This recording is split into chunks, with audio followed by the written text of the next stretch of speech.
Welcome to sociology classes. आज हम एक बहुत ही इम्पॉर्टेंट थिंकर उल्रिक बेक के बारे में पढ़ने वाले हैं। उल्रिक बेक ने रिस्क सोसाइटी का थ्योरी को डेवलप किया था। अब आज के ज़माने में रिस्क सोसाइटी का जो कॉन्सेप्ट है ये बहुत इंपॉर्टेंट है। आप एनवायरमेंटल स्टडीज़ कर रहे हो या फिर आप मॉडर्नाइजेशन थ्योरीज पढ़ रहे हो, हर जगह पर आपको रिस्क सोसाइटी का कॉन्सेप्ट देखने को मिलेगा। और उल्रिक बेक ने रिस्क सोसाइटी के बारे में बहुत सारी चीज़ें बताई है। इसके रिगार्डिंग बहुत सारे कॉन्सेप्ट है, अलग अलग फीचर्स है। सारी चीज़ों को हम आज के क्लास में एक एक करके कवर करने वाले हैं। इसके साथ साथ एंथनी गिडेंस ने भी रिस्क थ्योरी के बारे में बताया था। इस वजह से हम आज के इसी क्लास में उल्रिक बेक के रिस्क सोसाइटी के साथ साथ एंथनी गिडेन का जो रिस्क थ्योरी है उसको भी यहाँ पर कवर करेंगे। मैंने सेपरेट क्लास इन दोनों के लिए नहीं कराया है ताकि आपको सारी चीज़ें एक ही जगह पर मिल पाए, आपका जो भी कंफ्यूजन है वो एक जगह पर ही क्लेरिफाई हो पाए। तो इस वजह से उल्रिक बेक का रिस्क सोसाइटी को हम डिटेल में कवर करेंगे और आखिर में जाकर एंथनी गिडेंस ने भी रिस्क थ्योरी के बारे में क्या बताया है ये जानेंगे और इन दोनों के बीच में एक कंपैरिजन टेबल देखने की कोशिश करेंगे ताकि कोई भी हमारे दिमाग में कंफ्यूजन ना हो इन दोनों के थ्योरीज के रिगार्डिंग। तो आज का क्लास बहुत इंपॉर्टेंट है और बहुत अच्छी तरीके से थोड़ा फोकस के साथ चीजों को समझने की कोशिश कीजिएगा, क्योंकि रिस्क सोसाइटी का कॉन्सेप्ट में हम हमेशा ही समझते हैं कुछ ना कुछ कंफ्यूजन हमारे दिमाग में रहता है। तो मैं बहुत सारे नोट्स के साथ चीजों को समझाने की कोशिश करूंगा। उल्रिक बेक एक जर्मन सोशियोलॉजिस्ट थे जिनका जन्म 1944 में हुआ था और इनका डेथ हुआ था 2015 में। तो आप देख सकते हो कि ये एक कॉन्टेम्पररी थ्योरिस्ट है। ये हमारे आजकल के जो ज़माना है, इस ज़माने में क्या क्या चेंजेस आ रही है सोसाइटी में, क्या क्या प्रॉब्लम्स आ रही है, सारे चीज़ों के बारे में ये लिखते हैं। ये बेसिकली मॉडर्निटी, यहाँ पर हमारा जो मॉडर्नाइजेशन का दौर है, हमारा इंडस्ट्रीज डेवलप हो रही है, लोगों का थॉट प्रोसेस चेंज हो रहा है, ये सारे चीज़ों के बारे में ये बातें करते हैं। अब उल्रिक बेक का सबसे इंपॉर्टेंट जो सबसे फेमस बुक है वो है risk society towards a new modernity. अब इसी बुक में उन्होंने बहुत सारे कॉन्सेप्ट को बताया था और रिस्क सोसाइटी के बारे में, रिस्क हमारे सोसाइटी में किस तरीके से डेवलप हो रही है उसके बारे में उन्होंने बताया था। अब यहाँ पर एग्जाम के लिए एक इंपॉर्टेंट चीज याद रखिएगा। उल्रिक बेक ने 3 इंपॉर्टेंट टर्म को कॉइन किया था। कॉइन करना यानी कि पहली बार इन टर्म्स को यूज करना। यहाँ पर उल्रिक बेक ने रिस्क सोसाइटी जो टर्म है इसको कॉइन किया था, फिर सेकेंड मॉडर्निटी, रिफ्लेक्सिव मॉडर्नाइजेशन, ये तीनों टर्म को उल्रिक बेक ने ही कॉइन किया था। तो ध्यान रखिएगा एग्जाम में ये 3 टर्म्स को बहुत बार पूछा गया है। हर एग्जाम में किसी ना किसी तरीके से ये तीनों टर्म से क्वेश्चन आता है। तो risk society, second modernity, reflexive modernisation, ये 3 टर्म याद रखिएगा। इनसे एमसीक्यूज के क्वेश्चंस बहुत ज्यादा बनते हैं। अब उल्रिक बेक ने कौन सी चीज के ऊपर ज्यादातर फोकस किया था? उन्होंने हमारा जो मॉडर्न सोसाइटी है, मॉडर्न सोसाइटी में क्या क्या प्रॉब्लम्स हो रही है, क्या क्या हमें चैलेंजेस देखने को मिलते हैं, उनके ऊपर ज्यादातर फोकस था। यहाँ पर हमारे सोसाइटी में जो अनकंट्रोलेबिलिटी है, यानी कि हम जो चीज़ों को कंट्रोल नहीं कर पा रहे हैं, हमारा इग्नोरेंस या फिर मॉडर्न एज का अनसर्टेनिटी, ये सारी चीज़ों के ऊपर उनका फोकस था। अब हमारा जो मॉडर्नाइजेशन का दौर था, मॉडर्नाइजेशन के दौर में हमारे सोसाइटी बहुत ही रेपिडली चेंज हो रहा है। यहाँ पर हेल्थ सिस्टम हो या फिर न्यूक्लियर वेपन की बात हो, एनवायरमेंटल इश्यूज की बात हो, सारे चीज़ों में हम कॉन्टिन्यूसली एक चेंज देख रहे हैं। अब ये सारे चेंजेस के वजह से, मॉडर्नाइजेशन के वजह से बहुत सारी चीज़ें डेवलप हो रही है, हम पॉजिटिव चीज़ें देख रहे हैं। लेकिन इसी मॉडर्नाइजेशन के वजह से हमारी सोसाइटी में बहुत सारे प्रॉब्लम्स क्रिएट हो रही है, बहुत सारे रिस्क्स हम क्रिएट कर रहे हैं। यानी कि जो मॉडर्नाइजेशन का दौर है ये खुद ब खुद ही अपने खुद के लिए ही कुछ रिस्क क्रिएट कर रही है, प्रॉब्लम क्रिएट कर रही है। इस वजह से इस मॉडर्नाइजेशन को ही हमारा आज का जो न्यू तरीके का, नए जमाने का जो मॉडर्नाइजेशन है उसको उन्होंने रिस्क सोसाइटी कहा था। हम एक ऐसे सोसाइटी में जी रहे हैं जहां पर रिस्क हम खुद ब खुद क्रिएट कर रहे हैं। यहां पर उल्रिक बेक का जो रिस्क सोसाइटी का कॉन्सेप्ट है ये हम एनवायरमेंटल सोशियोलॉजी में पढ़ते हैं, ग्लोबलाइजेशन स्टडीज में पढ़ते हैं और मॉडर्निटी के जो थ्योरीज है, मॉडर्नाइजेशन का जो थ्योरीज है उनमें भी हम इस उल्रिक बेक का रिस्क सोसाइटी के बारे में पढ़ते हैं। तो ये जो रिस्क सोसाइटी का कॉन्सेप्ट है ये बहुत इंपॉर्टेंट है, इसको समझने की जरूरत है। अब देखते हैं उल्रिक बेक का मेजर वर्क्स, यानी कि उन्होंने कौन सी इंपॉर्टेंट बुक्स लिखी थी। उल्रिक बेक ने बहुत सारे बुक्स लिखी थी, ज्यादातर बुक्स से उनका इन्फ्लुएंशियल था। हमारा मॉडर्न सोसाइटी के पॉलिसीज को शेप करना हो या फिर हमारे मॉडर्नाइजेशन को क्रिटिसाइज करना हो, प्रॉब्लम्स के बारे में बताना हो, ये सारे प्रॉब्लम्स के ऊपर उल्रिक बेक का ज्यादातर लिखावट थी। यानी कि सोसाइटी में जो प्रॉब्लम्स क्रिएट हो रही है उन प्रॉब्लम्स के ऊपर वो ज्यादातर जोर देते हैं। उनका इंपॉर्टेंट बुक में से एक है risk society towards a new modernity, फिर ecological politics in an age of risk, reflexive modernization जो उन्होंने एंथनी गिडेंस और स्कॉट लाश के साथ मिलकर लिखा था। फिर आता है वर्ल्ड रिस्क सोसाइटी। ये बुक को वर्ल्ड रिस्क सोसाइटी और रिस्क सोसाइटी ये दो बुक के बारे में एग्जाम में बहुत बार पूछा जाता है। इसके अलावा भी उन्होंने power in a global age, cosmopolitan vision, ये सारे बुक्स लिखी थी। ज्यादातर बुक्स में ही उन्होंने मॉडर्नाइजेशन का जो प्रॉब्लम्स है, रिस्क्स है, उनके बारे में ज्यादातर वो लिखते हैं। अब हम आते हैं उनके कॉन्सेप्ट के बारे में। उन्होंने क्या क्या कॉन्सेप्ट डेवलप किया था, क्या क्या किस तरीके से उनका रिस्क सोसाइटी का थ्योरी आगे बढ़ता है। पहले हमें समझना होगा स्टेजेस ऑफ सोसाइटी के बारे में। उल्रिक बेक ने 3 स्टेजेस ऑफ सोसाइटी की बात की थी कि हमारा जो सोसाइटी है वो हिस्टोरिकली 3 स्टेजेस से होकर गुजरती, यानी कि 3 स्टेजेस ऑफ सोसाइटी। यहां पर 3 जो स्टेजेस है, प्री मॉडर्निटी, सिंपल मॉडर्निटी जिसको इंडस्ट्रियल मॉडर्निटी भी कहा जाता है, फिर आता है रिफ्लेक्सिव और लेट मॉडर्निटी। अब तीनों टर्म को आप थोड़ा समझिएगा, हर जगह पर हमारा किस तरीके का रिस्क के बारे में उल्रिक बेक ने बात की थी वो भी हम यहां पर थोड़ा समझने की कोशिश करते हैं। पहला है प्री मॉडर्निटी। प्री मॉडर्निटी में हमारा जो प्रॉब्लम था, रिस्क था, वो था नेचुरल रिस्क, यानी कि नेचुरली जो भी प्रॉब्लम्स क्रिएट हो रही थी वो प्री मॉडर्न सोसाइटी में को डोमिनेट करती थी। वहां पर ड्राउट, फ्लड, एपिडेमिक्स, अर्थक्वेक, ये सारे प्रॉब्लम यानी कि सारे नेचुरल डिजास्टर ही हमारे लिए प्रॉब्लम था। नेचुरली सारी चीजें क्रिएट होती थी। यहां पर ह्यूमन मेड प्रॉब्लम्स उतना ज्यादा नहीं थी, उसके ऊपर हमारा फोकस भी नहीं था। तो मेन प्रॉब्लम था वहां पर नेचुरल रिस्क। फिर हमारा सोसाइटी प्री मॉडर्न सोसाइटी से डेवलप होकर सिंपल मॉडर्निटी यानी कि इंडस्ट्रियल मॉडर्निटी में आकर पहुंचती है। सिंपल मॉडर्निटी में यानी कि इंडस्ट्रियल सोसाइटीज में हम देखते हैं कि लोगों के बीच में वेल्थ डिस्ट्रीब्यूशन को लेकर बहुत ज्यादा प्रॉब्लम है। वहां पर अलग अलग ग्रुप्स के बीच में, क्लासेस के बीच में हम क्लास कॉन्फ्लिक्ट देखते हैं।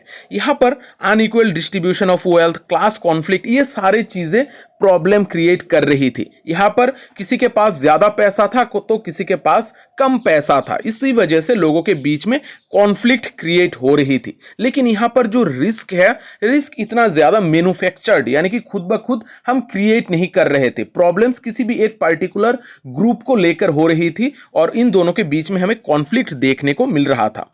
फिर आता है थर्ड स्टेज जिसको रिफ्लेक्सिव या फिर लेट मॉडर्निटी कहा जाता है।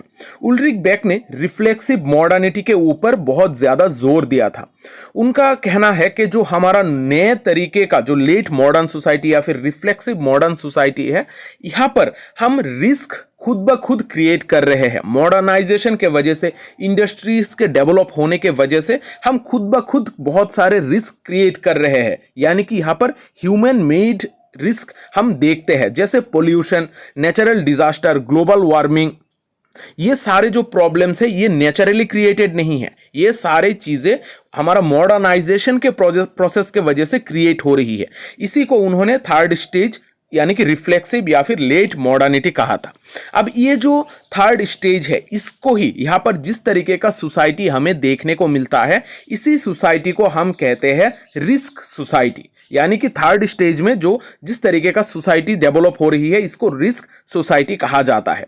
रिस्क सोसाइटी बेसिकली एक ऐसा स्टेज ऑफ मॉडर्निटी है जहां पर हमारा जो फ्यूचर है या फिर सेफ्टी है, सारे चीजों में हमें रिस्क देखने को मिलती है। अब ये रिस्क किस तरीके का है? ये रिस्क होते हैं ह्यूमन मेड, ग्लोबल और अनप्रेडिक्टेबल टाइप, यानी कि हमारा रिस्क हम मॉडर्नाइजेशन के वजह से खुद ब खुद ही क्रिएट कर रहे हैं। एक ऐसी सोसाइटी क्रिएट कर रहे हैं जहां पर रिस्क हमें बहुत ज्यादा देखने को मिल रही है। आज के जमाने में हम देखते हैं कि एआई रिलेटेड प्रॉब्लम्स क्रिएट हो रही है, लोगों के जॉब्स जा रहे हैं, यहां पर ग्लोबलाइजेशन का इश्यूज देखी जा रही है, साइबर क्राइम देखी जा रही है। ये सारी चीजें क्या है? ये सारी चीजें हमने खुद ब खुद क्रिएट की है। तो यहां पर ह्यूमन मेड रिस्क जहां पर ज्यादा डेवलप हो रही है, इस तरीके का सोसाइटी को ही रिस्क सोसाइटी कहा जाता है।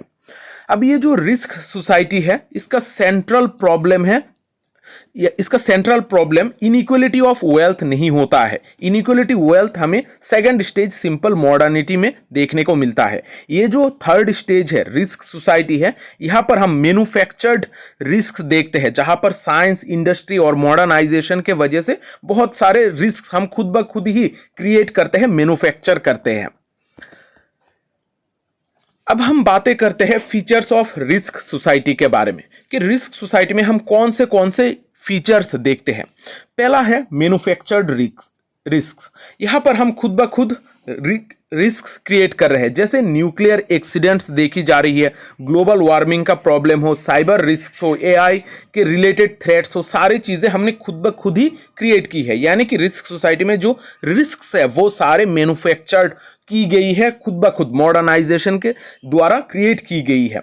फिर है ग्लोबल इन नेचर, यानी कि ये जो रिस्क है ये ग्लोबल है, ये किसी भी एक पर्टिकुलर कंट्री के लिए नहीं होता है। जैसे क्लाइमेट चेंज का इश्यूज हो, या फिर एपिडेमिक्स हो, साइबर रिस्क हो, एआई के रिलेटेड थ्रेट्स हो, ये all over global in nature है। किसी भी एक पर्टिकुलर ग्रुप के लिए ये प्रॉब्लम्स नहीं है, ये ऑल ओवर द वर्ल्ड में ये सारे प्रॉब्लम्स हमें देखने को मिलती है। तो ये जो रिस्क है ये एक पर्टिकुलर कंट्री के लिए फिक्स्ड नहीं है, या फिर सिर्फ एक पर्टिकुलर क्लास के लिए नहीं, ये सारे लोगों के लिए है।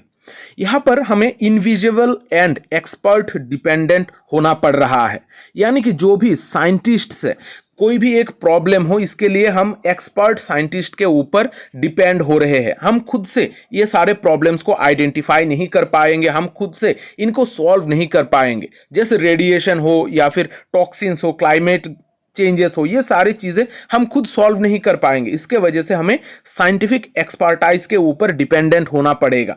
वो सारे लोग ही इसको आइडेंटिफाई कर सकते हैं और इसको सॉल्व करने के ऊपर जोर दे सकते हैं। तो यहां पर हम रिस्क सोसाइटी में लोगों के ऊपर, साइंटिस्ट के ऊपर डिपेंडेंट है, और जो भी रिस्क है उनसे हम अनजान है। हम ये इनविजिबल तरीके का रिस्क है जिनको हम डायरेक्टली नहीं देख सकते हैं, डायरेक्टली हम सॉल्व नहीं कर सकते। इसको साइंटिफिक एक्सपर्टाइज के जरिए ही सॉल्व किया जा सकता है। फिर है डेमोक्रेटाइजेशन ऑफ रिस्क। अब यहां पर जो रिस्क हम देख रहे हैं ये डेमोक्रेटिक इन नेचर है। डेमोक्रेटिक यानी कि यहां पर हर वर्ग के लोगों के लिए ही ये रिस्क हमें देखने को मिलता है। कोई गरीब हो या फिर अमीर हो, हर कोई ये सारे रिस्क के वजह से वल्नरेबल है, ये सारे रिस्क से उनको गुजरना पड़ता है। लेकिन जो लोग गरीब है उनको ज्यादा प्रॉब्लम्स फेस करनी पड़ती है, लेकिन प्रॉब्लम्स हर किसी को फेस करनी पड़ती है। इस वजह से इस तरीके का रिस्क को हम डेमोक्रेटिक रिस्क भी कहते हैं। फिर आता है सबसे इंपॉर्टेंट एक फीचर, वो है रिफ्लेक्सिव मॉडर्नाइजेशन। रिफ्लेक्सिव मॉडर्नाइजेशन के बारे में उल्रिक बेक ने बात की थी।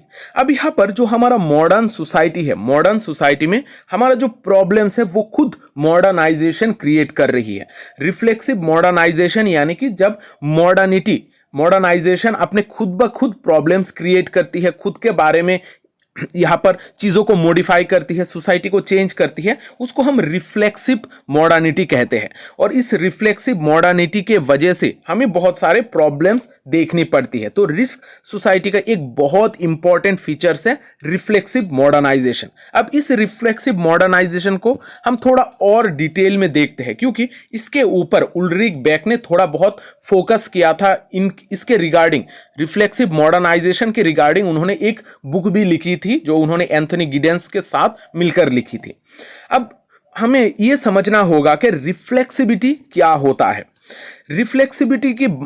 रिफ्लेक्सिबिटी का मतलब होता है कि सोसाइटी जब खुद ब खुद अपने ऊपर टर्न बैक करता है। हम एक ऐसी सोसाइटी में जी रहे हैं जहां पर सोसाइटी अपने खुद के बारे में ही बातें कर रहा है, खुद को चेंज करने की कोशिश कर रहा है, खुद को ही क्रिटिसाइज कर रहा है और अलग अलग जो इंस्टीट्यूशंस हैं उनको रिफॉर्म करने की कोशिश कर रहा है। यानी कि रिफ्लेक्सिविटी के मतलब होता है अपने खुद के ऊपर रिफ्लेक्ट करना। जब हम इंडिविजुअल रिफ्लेक्सिविटी की बात करते हैं तो हम जब खुद ब खुद हमारे प्रॉब्लम्स को निकालेंगे, हमें क्या दिक्कतें आ रही है वो सारी चीजों को जब हम देखेंगे उसको कहा जाएगा इंडिविजुअल रिफ्लेक्सिविटी। इसी तरीके से जब रिफ्लेक्सिव मॉडर्नाइजेशन की बात आती है, यानी कि यहां पर सोसाइटी मॉडर्नाइजेशन प्रोसेस किस तरीके से रिफ्लेक्स कर रही है, खुद ब खुद किस तरीके से प्रॉब्लम क्रिएट कर रही है, यहां पर क्या क्या प्रॉब्लम है, इंस्टीट्यूशन में क्या चेंजेस आ रही है, जब हम ये सारी चीजें देखेंगे इसको हम रिफ्लेक्सिव मॉडर्नाइजेशन कहेंगे।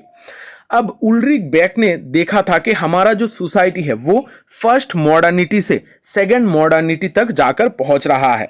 फर्स्ट मॉडर्निटी यानी कि जो हम सिंपल मॉडर्निटी जिसको कहते हैं, सिंपल मॉडर्निटी से यहां पर सेकंड मॉडर्निटी यानी कि रिफ्लेक्सिव मॉडर्निटी तक हमारा सोसाइटी जाकर पहुंच रहा है, जहां पर रिस्क हम खुद ब खुद मैन्युफैक्चर कर रहे हैं। अब यहां पर ये जो सिंपल मॉडर्नाइजेशन है, जहां पर हमें रिफ्लेक्सिव मॉडर्नाइजेशन का प्रोसेस देखने को मिल रहा है, यहां पर किस तरीके से हम खुद को रिफ्लेक्स कर रहे हैं। यहां पर हमारी सोसाइटी में रिफ्लेक्सिव मॉडर्नाइजेशन में हम देखते हैं कि जो साइंस एंड टेक्नोलॉजी है वो खुद ब खुद प्रॉब्लम सॉल्व करने की कोशिश कर रहा है। यानी कि यहां पर हम रिस्क भी खुद ही क्रिएट कर रहे हैं, प्रॉब्लम्स भी खुद ही क्रिएट कर रहे हैं और साइंस एंड टेक्नोलॉजी के जरिए यहां पर हम इसको सॉल्व भी करने की कोशिश कर रहे हैं। यानी कि मॉडर्नाइजेशन खुद ब खुद अपने आप को रिफ्लेक्स करने की कोशिश कर रहा है। यहां पर हम कुछ इंस्टीट्यूशंस देखते हैं जैसे स्टेट, लॉ, साइंस, मीडिया, ये सारी चीजें हमारी सोसाइटी में एग्जिस्ट तो करती है, लेकिन हमारा जो रिस्क क्रिएट हो रही है इन सारे रिस्क को फुल्ली कंट्रोल नहीं कर सकता है। जैसे एआई रिलेटेड रिस्क हो या फिर साइबर क्राइम हो, ये सारे क्राइम्स हो रहे हैं, सारे प्रॉब्लम्स आजकल हम देखते हैं क्रिएट हो रही है, लेकिन इसको कोई भी एक पर्टिकुलर इंस्टीट्यूशन फुल्ली कंट्रोल नहीं कर पा रहा है। तो यहां पर एक अलग तरीके का रिफ्लेक्सिव मॉडर्नाइजेशन हमें देखने को मिलता है। जैसे न्यूक्लियर एनर्जी, पहले बहुत लोगों ने इसको प्रोग्रेसिव समझा था, इसको हम एक प्रोग्रेसिव एनर्जी की तरह देखते हैं, लेकिन धीरे धीरे इसके जो रिस्क है ये दिन ब दिन बढ़ते ही जा रहे हैं। इस प्रॉब्लम से हम आजकल निकल ही नहीं पा रहे हैं और हमारी सोसाइटी एक बहुत बड़ी रिस्क में जी रही है। हम देख रहे हैं कि आज के ज़माने में वर्ल्ड में अलग अलग कंट्रीज़ के बीच में वार चल रही है, यहाँ पर बहुत सारे प्रॉब्लम्स चल रही। तो यहाँ पर अगर किसी एक कंट्री न्यूक्लियर वेपन यूज करती है तो इसके वजह से वर्ल्ड को बहुत सारे प्रॉब्लम्स झेलनी पड़ सकती है। तो यहाँ पर कुछ अनकंट्रोलेबल रिस्क हमें देखने को मिलती है। यहाँ पर रिफ्लेक्सिव मॉडर्नाइजेशन के वजह से ये सारी चीजें चल रही है। तो आशा करता हूं रिफ्लेक्सिव मॉडर्नाइजेशन का जो कॉन्सेप्ट है ये आपको समझ में आया है। अब हम थोड़ी एनवायरनमेंट, सस्टेनेबिलिटी और रिस्क के बारे में बात करते हैं। एनवायरमेंटल साइंसेस में रिस्क सोसाइटी को बहुत ही डीपली पढ़ा जाता है और इसको इंपॉर्टेंस के साथ देखा भी जाता है। अब यहाँ पर जब हम एनवायरनमेंट की बात करते हैं, एनवायरनमेंट में इंडस्ट्रियलाइजेशन, कंज्यूमरिज्म, ये सारी चीज़ों के वजह से बहुत सारे एनवायरमेंटल इश्यूज क्रिएट होते हैं। एनवायरमेंटल पोल्यूशन जैसे प्रॉब्लम्स हम देखते हैं, नेचुरल क्राइसिस चीज़ें हम देखते हैं, तो बहुत सारे प्रॉब्लम्स हमारी क्रिएट हो रही है, बहुत सारे रिस्क क्रिएट हो रही है। अब ये जो रिस्क थ्योरी है उल्रिक बेक का, ये हमें सस्टेनेबिलिटी के बारे में बताता है। यानी कि हमें सस्टेनेबल डेवलपमेंटल प्रैक्टिसेस की क्यों ज़रूरत है ये हमें समझाता है। अब आप लोगों में से जिनको सस्टेनेबल डेवलपमेंट के बारे में पता नहीं है, सस्टेनेबल डेवलपमेंट एक ऐसा प्रोसेस है जहां पर हम जो भी हमारे नेचुरल चीज़ें हैं इनको जब यूज़ करते हैं, इनको हम फ्यूचर के लिए बचा के यूज़ करने की कोशिश करते हैं ताकि एनवायरनमेंट के नुकसान ना पहुंचे और फ्यूचर जनरेशन भी ये सारी चीज़ों को यूज़ कर पाए। तो सस्टेनेबल डेवलपमेंट में हम डेवलपमेंट तो करेंगे लेकिन चीज़ें सस्टेन करेंगे, यानी कि चीज़ें बचाएंगे, हमारे एनवायरनमेंट, हमारे आसपास के चीज़ों को हम बचाकर ही डेवलपमेंट को आगे बढ़ाएंगे। इस तरीके का एक कॉन्सेप्ट हम देखते हैं। अब ये जो रिस्क थ्योरी है, रिस्क थ्योरी सस्टेनेबिलिटी के बारे में बात करता है। सस्टेनेबल डेवलपमेंट क्यों जरूरी है इसके बारे में बात करता है। अब यहाँ पर हमें क्या क्या चीज़ों की ज़रूरत पड़ती है, यहाँ पर प्रिकॉशनरी मेजर्स की बहुत ज़्यादा ज़रूरत है, क्योंकि अगर हम पहले से ही कुछ चीज़ों को सेव नहीं करेंगे, एनवायरनमेंट को नहीं बचाएंगे, हमारे वर्ल्ड को नहीं बचाएंगे, तो हमारा वर्ल्ड डिस्ट्रॉय हो सकता है, हमारा एनवायरमेंटल सिचुएशन बिगड़ सकती है। तो पहले से ही हमें कुछ प्रिकॉशनरी मेजर्स यूज करने पड़ेंगे, क्योंकि हमारा सोसाइटी बहुत ज़्यादा रिस्क में धंसता चला जा रहा है। फिर यहाँ पर हमें ग्लोबल कोऑपरेशन की ज़रूरत है। सस्टेनेबल डेवलपमेंट गेन करने के लिए ऐसा नहीं है कि कोई एक पर्टिकुलर कंट्री अगर अपना सारी चीज़ों को सही कर लेगा तो वर्ल्ड सही हो जाएगा, ऐसा नहीं है। यहाँ पर ग्लोबल कोऑपरेशन की ज़रूरत है। यहाँ पर कोई भी एक कंट्री जो भी प्रॉब्लम्स क्रिएट कर रही है या फिर जो भी एनवायरमेंटल इश्यूज बना रही है, उसके वजह से पूरे वर्ल्ड को सारी चीज़ें झेलनी पड़ती है। जैसे क्लाइमेट इश्यूज यहाँ पर हो रहे हैं, टेम्परेचर इंक्रीज हो रही है, तो इस तरीके से सारे problems all over the world को झेलना पड़ रहा है। तो यहाँ पर ग्लोबल कोऑपरेशन की ज़रूरत है। सस्टेनेबल डेवलपमेंट के लिए, ग्लोबल कोऑपरेशन के लिए अलग अलग समिट्स की गई है। यहाँ पर SDG गोल्स यानी कि सस्टेनेबल डेवलपमेंटल गोल्स एस्टैब्लिश की गई है, जहाँ पर सारे कंट्रीज मिलकर, वर्ल्ड के ज़्यादातर कंट्रीज मिलकर ये सस्टेनेबल डेवलपमेंट गोल्स को अचीव करने के ऊपर जोर दे रही है। यहाँ पर उल्रिक बेक ने जो रिस्क थ्योरी की बात की थी, वहां पर इकोलॉजिकल कॉन्सिक्वेंसेस के बारे में भी उन्होंने बात की थी कि हमारा इकोलॉजी में क्या क्या कॉन्सिक्वेंसेस हमें देखने को मिल रही है मॉडर्नाइजेशन के वजह से, और हमारा जो प्रोसेस, जिस तरीके का प्रोसेस हम चला रहे हैं, उस मॉडल्स को फिर से रीथिंक करके हमें चीज़ों को मॉडिफाई करना चाहिए। हमें वापस से सारी चीज़ों के बारे में सोचना चाहिए। मॉडर्नाइजेशन का जो प्रोसेस है उसको हम किस तरीके से चेंज कर सकते हैं ताकि हमारा रिस्क मिनिमाइज हो सके, ये सारे चीजों के बारे में उल्रिक बेक ने बताया था। तो उल्रिक बेक एनवायरनमेंट इश्यूज के बारे में बहुत सारी चीजें बताते हैं। सस्टेनेबल डेवलपमेंट हम किस तरीके से अचीव कर सकते हैं और रिस्क को मिनिमाइज किस तरीके से कर सकते हैं, ये सारे चीजों के ऊपर उल्रिक बेक फोकस करते हैं। अब यहां पर मैंने एक लिस्ट प्रोवाइड करने की कोशिश की थी, जहां पर कुछ बुक्स का नाम है, उल्रिक बेक का जो बुक्स है उनका नाम मैंने यहाँ पर दिया है, और साथ ही साथ उन्होंने कौन से कॉन्सेप्ट कौन से बुक में दिया है इसको भी मैंने लिखा है, क्योंकि एग्जाम में आपको ये सारी चीज़ें पूछी जा सकती है। खास करके जो कॉन्सेप्ट है, कंट्रीब्यूशन है, इनके बारे में आपको पूछा जा सकता है। पहला बुक है risk society towards a new modernity. यहाँ पर उन्होंने रिस्क सोसाइटी और मैन्युफैक्चर्ड रिस्क के बारे में बात की है। याद रखिएगा, मैन्युफैक्चर्ड रिस्क भी एक कॉन्सेप्ट है जो उल्रिक बेक ने दिया था। फिर है ecological politics in age of risk, जहां पर उन्होंने एनवायरमेंटल मूवमेंट्स के बारे में बात की थी। रिफ्लेक्सिव मॉडर्निटी में उन्होंने रिफ्लेक्सिव मॉडर्नाइजेशन का जो प्रोसेस है इसके बारे में बात की थी। वर्ल्ड रिस्क सोसाइटी में जो ग्लोबल रिस्क है, यानी कि हमारा वर्ल्ड में जो भी रिस्क चल रहा है उनके बारे में उन्होंने बात की थी। इस तरीके से बहुत सारे कॉन्सेप्ट हैं। उन्होंने कॉस्मोपॉलिटन विजन में कॉस्मोपॉलिटन आउटलुक के बारे में बात की थी। और एक और इंपॉर्टेंट बुक है मेटामॉर्फोसिस ऑफ द वर्ल्ड। ये बुक उनके मौत के बाद लिखी गई है, उनके डेथ के बाद इसको लिखा गया था। उन्होंने पहले ही काम करके रखा था, लेकिन बाद में इसको पब्लिश किया गया था। तो यहाँ पर उन्होंने बियॉन्ड रिस्क का एक कॉन्सेप्ट रखा था, यानी कि हम जो रिस्क सोसाइटी की बात करते हैं, इस रिस्क सोसाइटी के बाहर भी हमारा एक और प्रॉब्लम हो रही है। रिस्क के बाहर भी, बियॉन्ड भी हमारा एक वर्ल्ड क्रिएट हो रहा है, यानी कि नए तरीके का प्रॉब्लम्स यहाँ पर दिखाई दे रहा है। इसको ही उन्होंने मेटामॉर्फोसिस कहा था, जिसको हम बियॉन्ड रिस्क भी कह सकते हैं। तो ये सारे कॉन्सेप्ट को भी आप लोग थोड़ा बहुत देख लीजिएगा।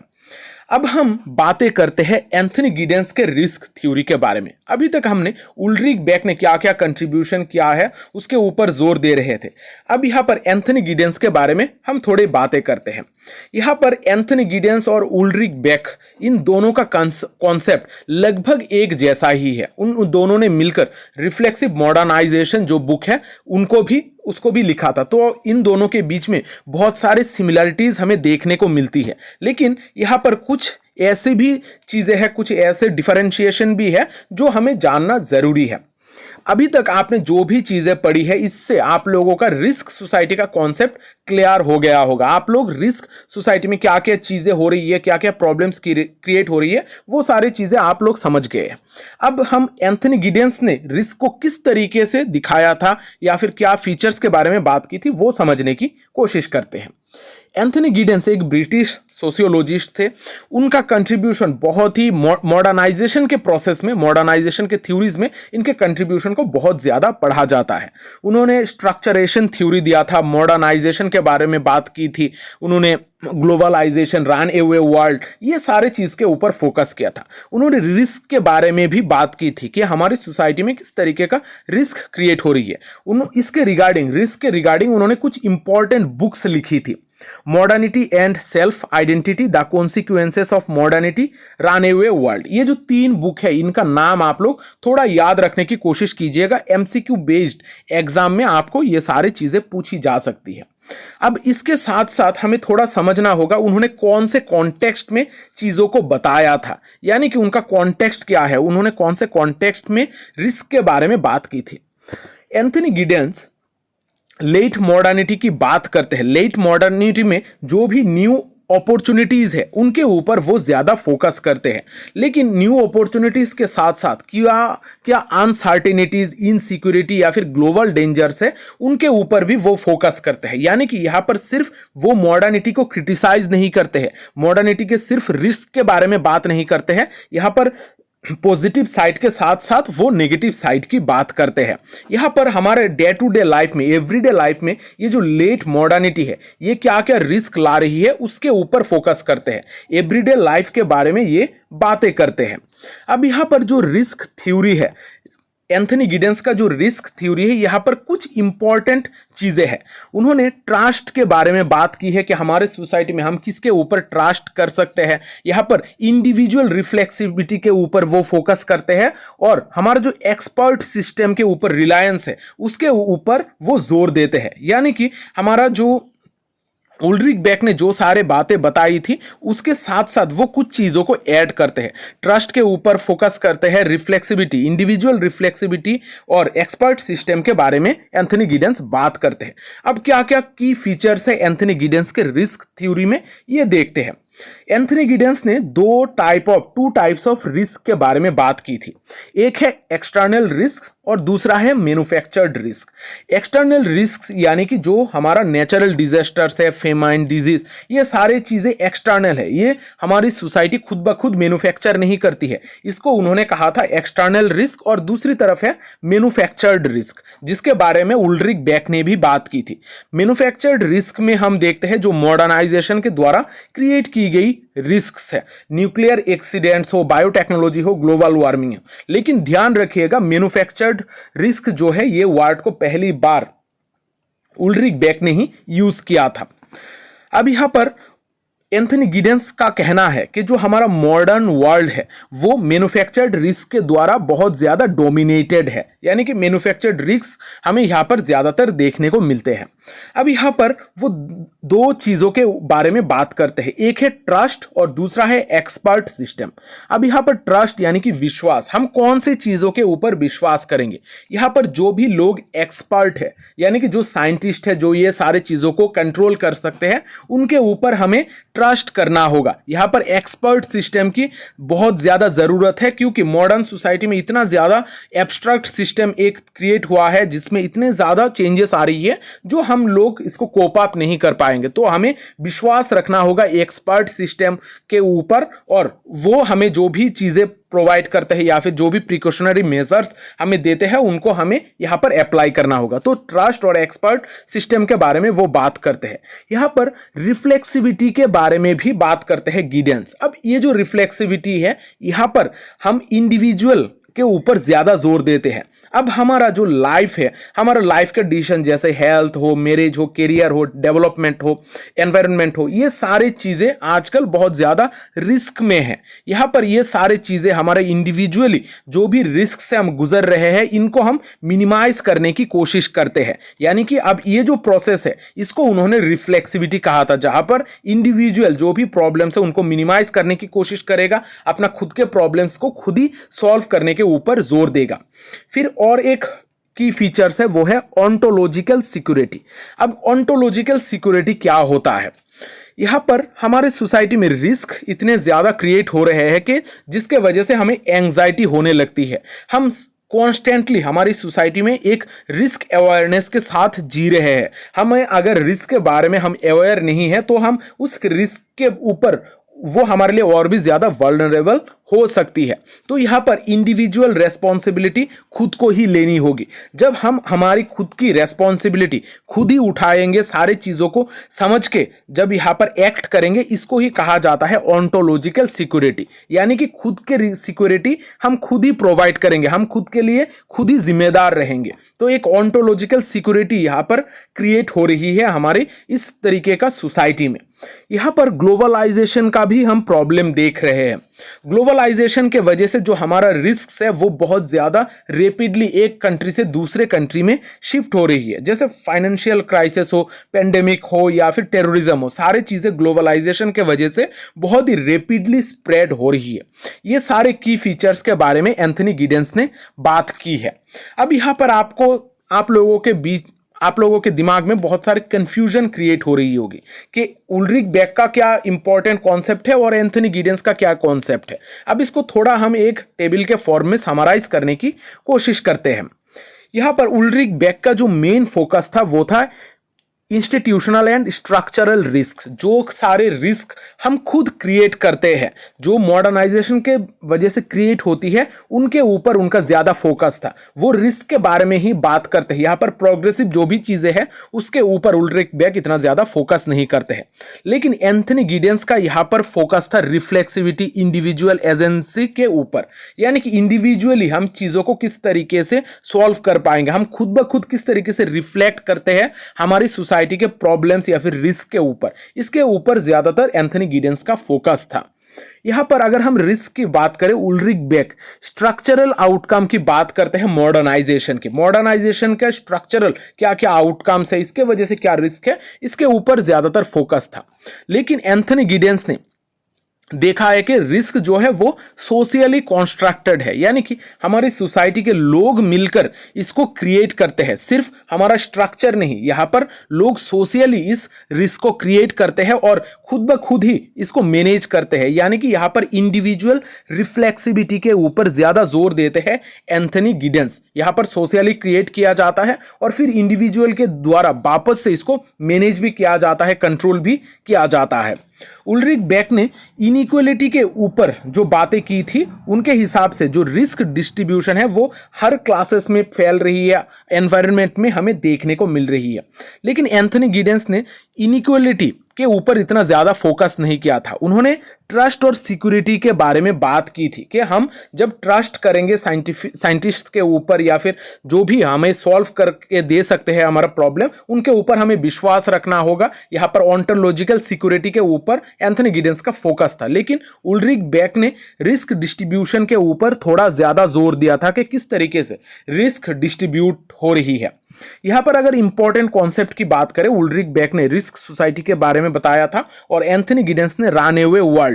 रनअवे वर्ल्ड एक ऐसा वर्ल्ड है जहां पर कॉन्टिन्यूअसली चेंजेस होती जाती है, जिसको हम इजीली पकड़ नहीं सकते हैं। तो रनअवे वर्ल्ड का कॉन्सेप्ट एंथनी गिडेंस ने दी थी और रिस्क सोसाइटी का कॉन्सेप्ट उल्रिक बेक ने दी थी। तो ये दोनों कॉन्सेप्ट ही एग्जाम में बहुत ज्यादा पूछा जाता है। अब यहां पर अगर आप एमसीक्यू बेस्ड एग्जाम दे रहे हो, यहां पर जो भी इंपॉर्टेंट कॉन्सेप्ट के बारे में मैंने बताई है उनको जरूर नोट डाउन कर लीजिएगा, क्योंकि नोट डाउन करे बगैर आप पूरी की पूरी क्लास जितनी मर्तबा देख लो, आपको सारी चीजें याद नहीं रहेगी। तो जो भी इंपॉर्टेंट कॉन्सेप्ट आपको देखने को मिलेगा, वो सारे कॉन्सेप्ट को आप लोग अपने नोटबुक पे जरूर लिख के रखिएगा। इससे आपको एग्जाम में बहुत ज्यादा मदद मिलेगी, खास करके एमसीक्यू बेस्ड एग्जाम में आपको इससे मदद मिलने वाली है। और अगर आपने अभी तक मेरे चैनल को सब्सक्राइब नहीं किया है, चैनल को जरूर सब्सक्राइब कर लीजिएगा। इस चैनल पे आपको सोशियोलॉजी रिलेटेड बहुत सारे वीडियोस मिलेंगे। इसके साथ साथ आपको बहुत सारे प्लेलिस्ट यहां पर देखने को मिलेंगे। हर प्लेलिस्ट में आपको आपके एग्जाम के हिसाब से यहां पर चीजें अरेंज करके दे दी गई है। यहां पर आप वेस्टर्न और एंड इंडियन सोशियोलॉजिकल थिंकर्स का लिस्ट देख सकते हो, जहां पर मैंने ऑलरेडी 50 से ज़्यादा थिंकर्स को कवर कराया है। यहाँ पर बीए सोशियोलॉजी हो, यूजीसी नेट हो, एमए हो या फिर जेकेपीएससी हो, हर एग्जाम के लिए मैं यहाँ पर प्लेलिस्ट मैंने बना के रखी है। आप लोग थोड़ा प्लेलिस्ट सेक्शन चेक कर लीजिएगा, वहां से आप चीज़ें इजीली ढूंढकर स्टडी कर सकते हो। आपको एग्जाम के लिए प्रिपेयर करने के लिए आपको बहुत ज़्यादा मदद मिलने वाली है। तो चैनल को सब्सक्राइब करके रखिएगा, और अगर मेरे क्लासेस आपको अच्छे लग रहे हैं तो लाइक और कमेंट ज़रूर कर दीजिएगा। आपके कमेंट के द्वारा ही मुझे पता चलता है कि मेरे क्लासेस किस तरीके से चल रहे हैं, नेक्स्ट आपको कौन सी क्लासेस की ज़रूरत है। तो आज का सेशन मैं यहाँ पर ही ख़त्म करता हूँ। वीडियो को लाइक और शेयर ज़रूर कर देना, क्योंकि शेयरिंग इज केयरिंग। मिलते हैं अगले सेशन में, तब तक अच्छे रहिए, स्वस्थ रहिए और लोगों में प्यार बांटते रहिए।